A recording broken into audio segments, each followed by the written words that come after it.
নমস্কার বন্ধুরা, daily news অ্যানালাইসিসে তোমাদের স্বাগত।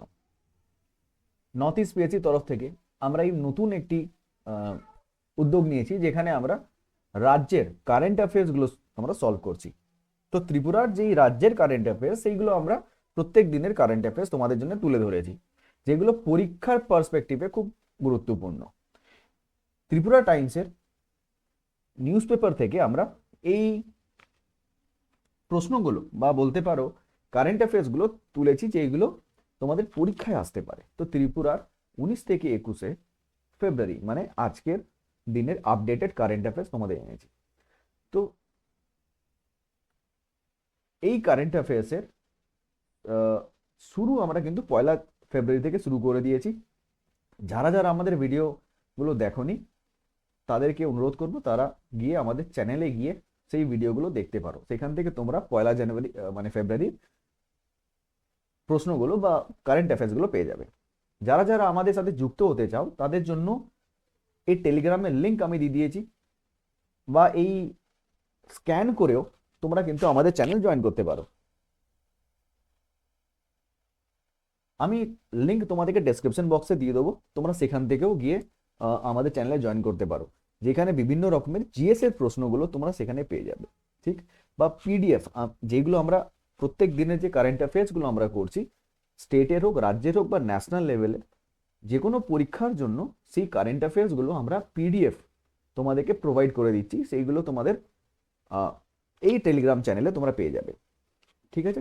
পিডিএফ ফরম্যাটে তোমরা পেয়ে যাবে। ওকে, শুরু করার আগে আমি অমিত মণ্ডল, আমি জিএস ফ্যাকাল্টি নর্থ ইস্ট পিএসসির। আর যেহেতু আমি প্রত্যেকটা ভিডিওতে এটাই বলে থাকি, আর বিভিন্ন জায়গায় পড়িয়ে আর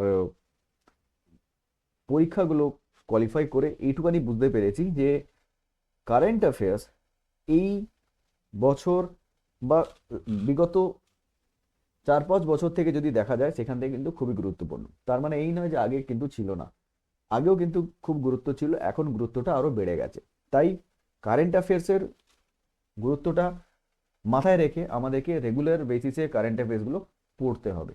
যারা যারা এই চিন্তা ভাবনায় আছো যে কতটাই বা পড়বো বা পরীক্ষার আগে একবার দেখে নেবো, আমি বলবো সেটা কিন্তু ভুল। যারা যারা আমাদেরকে মানে প্রশ্ন করছো যে কতটা কারেন্ট অ্যাফেয়ার্স পড়তে হবে, 1 মাসে তো প্রায় 200-300টা প্রশ্ন, তো এটাই বলবো যে অত প্রশ্ন পড়তে লাগে না। তোমরা বিগত বছরের প্রশ্নগুলো যদি দেখো, যে কোনো পরীক্ষার জন্য যারা প্রিপারেশন নিচ্ছ, যদি ভালো করে দেখে থাকো, তোমরা বুঝতে পারবে সেই কারেন্ট অ্যাফেয়ার্স গুলো মানে ওই ধরনের বা ওই টাইপের কারেন্ট অ্যাফেয়ার্সই কিন্তু আসে। তাই কারেন্ট অ্যাফেয়ার্স গুলো একটু ঘাটতে হবে আর রেগুলার বেসিসে এগুলো তৈরি করতে হবে। তো আজকের প্রথম current affairs, first ever literature fest to celebrate words and wisdom. ঠিক আছে, ওয়ার্ডস অ্যান্ড উইজডম, তার মানে প্রথমবার ত্রিপুরা এই রাজ্যে লিটারেচার ফেস্ট হতে চলেছে। তো আমরা এই জিস্ট ভার্সনটা দেখে নিই, যেখানে আমি হাইলাইটস গুলো তুলে ধরেছি। For the first time in its history, the northeastern state of Tripura is set to host a grand celebration of literature, art, and culture. Tripura Literature Festival to be held from February 21 to 23, 2025 at Robindra Shatobarasiki Bhavan, Agartala. Organized by UDAN, a cultural and literary organization, this festival aims to establish itself as a landmark event attracting scholars, authors, artists, and literary enthusiasts from across the country and beyond. A festival rooted in history and language. আচ্ছা, দ্বিতীয়টা দেখি। এই মানে দ্বিতীয় যেটা আমরা প্যারা করেছি সেটা দেখিনি একবার। The choice of February 21 as the festivals opening day is deeply symbolic. তো 21শে ফেব্রুয়ারি থেকে 23শে ফেব্রুয়ারি স্টার্ট করা হয়েছে, কিন্তু প্রথম দিনটা যেটা 21শে ফেব্রুয়ারি রাখা হয়েছে, তার একটি গুরুত্বপূর্ণ কারণ আছে। কারণটা কি, পরের টপ মানে পয়েন্টটা দেখি। This date marks international mother language day. তো দেখো, এখানে স্ট্যাটিক জিকেরও একটা প্রশ্ন হয়ে গেল, তাই তো? একটা স্ট্যাটিক জিকেরও প্রশ্ন হয়ে গেল। তো 21শে ফেব্রুয়ারি ইন্টারন্যাশনাল মাদার ল্যাঙ্গুয়েজ ডে, সেই জন্যই কিন্তু একটি ग्लोबल रिकग्निशन है ना, a day of global recognition for linguistic diversity and sacrifices made to protect native languages, যেগুলো আমাদের নেটিভ ল্যাঙ্গুয়েজ সেইগুলোকে প্রোটেক্ট করা। আর যারা যারা এই ভাষাটাকে প্রোটেক্ট করার জন্য নিজের সর্বস্ব দিয়ে এইটাকে বাঁচিয়ে রেখেছে, তাদের উদ্দেশ্যে এই দিনটাকে আমরা সেলিব্রেট করছি, ঠিক? তো it's particularly significant for Tripura as a state that boasts a rich blend of Bengali, Kokborak, Manipuri, Chakma and several indigenous dialects. সুতরাং এই প্রশ্নটি খুবই গুরুত্বপূর্ণ, তোমাদেরকে এটা মাথায় রাখতে হবে, ঠিক আছে? তো প্রত্যেক দিনের কারেন্ট অ্যাফেয়ার্স গুলো আমরা সলভ করছি, কিন্তু একটা কথা বলে রাখি, সবসময় যে ইম্পর্টেন্ট কারেন্ট অ্যাফেয়ার্স গুলো পাবো সেগুলো আমরা সবসময় পাই না। তো তার জন্য আমরা অন্যান্য স্ট্যাটিক জিকের বা জিএস এর কিছু প্রশ্ন তোমাদের সামনে তুলে ধরেছি, আশা করি তোমাদের ভালো লাগবে, ঠিক আছে? নেক্সট, অপারেশন ফ্লাড কার সাথে যুক্ত? তো উত্তর হবে দুধ।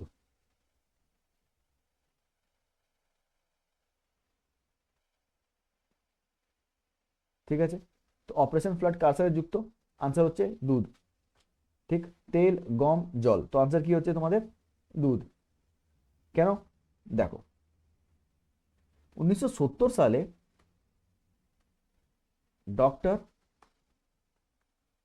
ভার্গেসি কুরিয়েন একটি নতুন প্রজেক্ট স্টার্ট করেন, যেটি এখন আমুল নামে পরিচিত। গুজরাটে এই প্রজেক্টটি স্টার্ট করেন, আর সেখানে উনি কি করেন যে ওইখানকার মানুষজনের জন্য একটি নতুন প্রজেক্ট নিয়ে আসেন, আর সেখানকার ইকোনমিক ডেভেলপমেন্ট হয়। তাই জন্যে ডক্টর ভার্গেসি কুরিয়েনকে দ্য মিল্কম্যান অফ ইন্ডিয়াও বলা হয়, ঠিক আছে? তো অপারেশন ফ্লাড মনে রাখতে হবে। নেক্সট প্রশ্ন চলে আসি, ভারতের সর্বোচ্চ শৃঙ্গ কোনটি?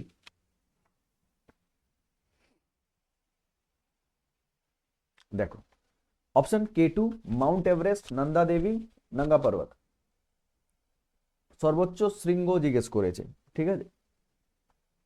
তো দুটো এখানে প্রশ্ন আমি বলবো। প্রথমটা হচ্ছে তোমাদের হাইয়েস্ট পিক, আর দ্বিতীয়তে হচ্ছে হাইয়েস্ট রেঞ্জ, ঠিক আছে? তো হাইয়েস্ট পিক আর দ্বিতীয়ত হাইয়েস্ট রেঞ্জ। ওকে, দেখো এবার মানে একটি হচ্ছে হাইয়েস্ট পিক মানে সর্বোচ্চ শৃঙ্গ, আর একটি হাইয়েস্ট রেঞ্জ সর্বোচ্চ শ্রেণী, ঠিক? যদি হাইয়েস্ট পিক বলা হয় তো পিক ঠিক এইভাবে দেখতে হয়, তো অনেকেরই কনফিউশন এটা, পিক সবসময় সিঙ্গেলই হবে, এরকম ধরনের দেখতে হবে, ঠিক আছে?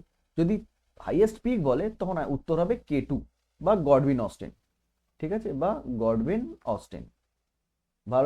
ভারতের সর্বোচ্চ শৃঙ্গ যদি জিজ্ঞেস করে তো উত্তর হবে K2। কিন্তু যদি হাইয়েস্ট রেঞ্জ জিজ্ঞেস করে তো রেঞ্জ সবসময় এইভাবে দেখতে হয়, শৃঙ্গ সবসময় এইভাবেই দেখতে হবে, ঠিক আছে?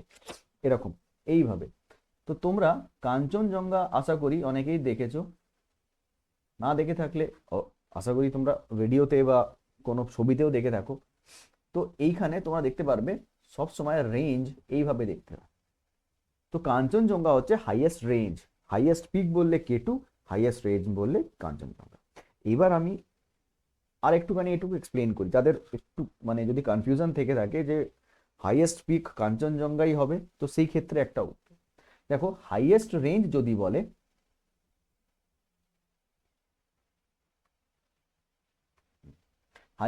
যদি বলে কাঞ্চনজঙ্ঘার হাইট কিন্তু তোমাদের 8586 মিটার, 8586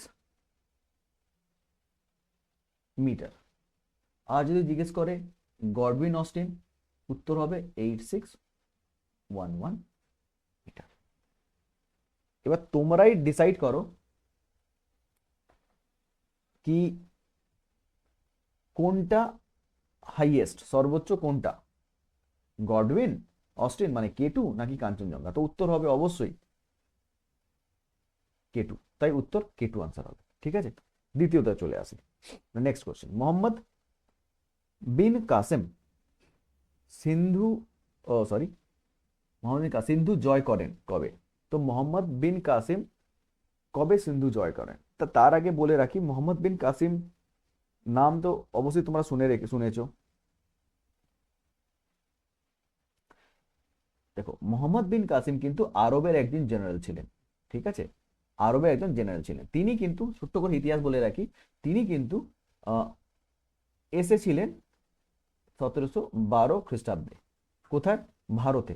ভারতে উনি আসেন।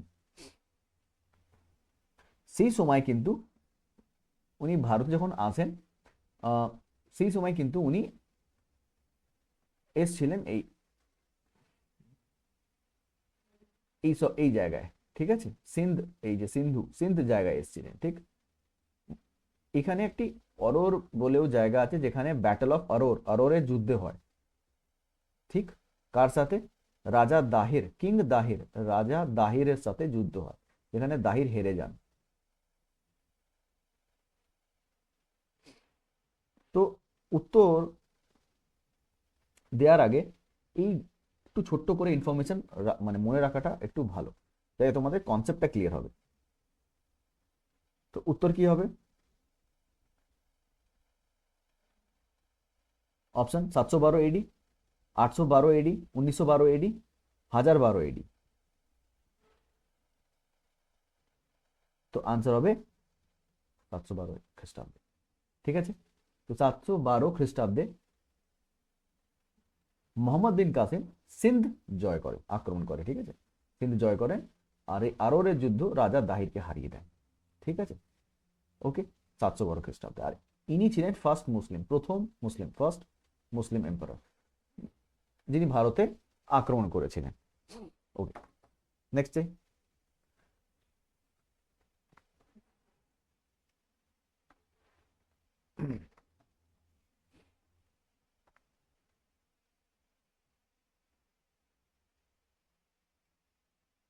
1858, তাই তো, ইম্পর্টেন্ট। 1858 সালে রানী ভিক্টোরিয়ার ঘোষণার মাধ্যমে ব্রিটিশ ভারতের প্রথম গভর্নর জেনারেল তথা ভাইসরয় হিসেবে কে নিযুক্ত হন? ঠিক, কুইন ভিক্টোরিয়াস প্রোক্লেমেশন এটা কি বলা হয়? 1858। তো গভর্নর জেনারেল থেকে ভাইসরয়, তো গুড গভর্নেন্স অ্যাক্ট হয়েছিল, তাই তো, good governance act, governance act, এই অ্যাক্টটি হয়েছিল গুড গভর্নেন্স অ্যাক্ট। এই গুড গভর্নেন্স অ্যাক্ট 1858 হয়। ভিক্টোরিয়াস প্রোক্লেমেশন হয়, আর সেখানে জানানো হয় যে নতুন করে একটি গভর্নমেন্ট বানানো হবে, তৈরি করা হবে, কারণ সেই সময় অলরেডি ভারতে একটি সিপাহী বিদ্রোহের থ্রু দিয়ে মাধ্যমে একটি বিশাল বড় একটি বিদ্রোহের আকার গ্রহণ মানে নেওয়া হয়েছিল, বিদ্রোহ হয়েছিল। তো সেই বিদ্রোহ থেকে পরবর্তীকালে ইংরেজদের যাতে অসুবিধা না হয়, আর ভারতের মানুষরা যাতে তাদের সাথেই থাকে বা তাদের আন্ডারে থাকে, তাদের নিচে থাকে, তাদেরকে চুপ করানো যায়, ঠান্ডা করানো যায়, কারণ অলরেডি প্রচুর একটা আগুন জ্বলে গেছিল পুরো ভারতের মধ্যে। একটি এমন একটি বিদ্রোহ ছড়িয়ে গেছিল যেটি আটকানো খুব দরকার ছিল। তো তাই জন্যেই চালাকি বা বলতে পারো বুদ্ধি করে এই গুড গভর্নেন্স অ্যাক্ট আনা হয়।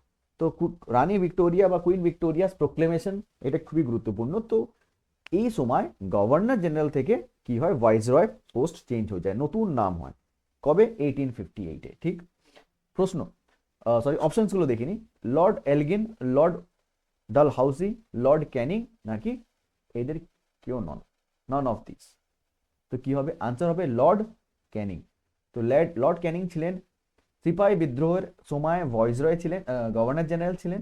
তারপরে যখন পোস্টরা চেঞ্জ করে নামটা পাল্টে যায় আর ভাইসরয়ের নাম হয়ে যায়, তখন কিন্তু ইনি ছিলেন প্রথম ভাইসরয়। তো শেষ গভর্নর জেনারেল যদি জিজ্ঞেস করে, তাই উত্তর হবে লর্ড ক্যানিং।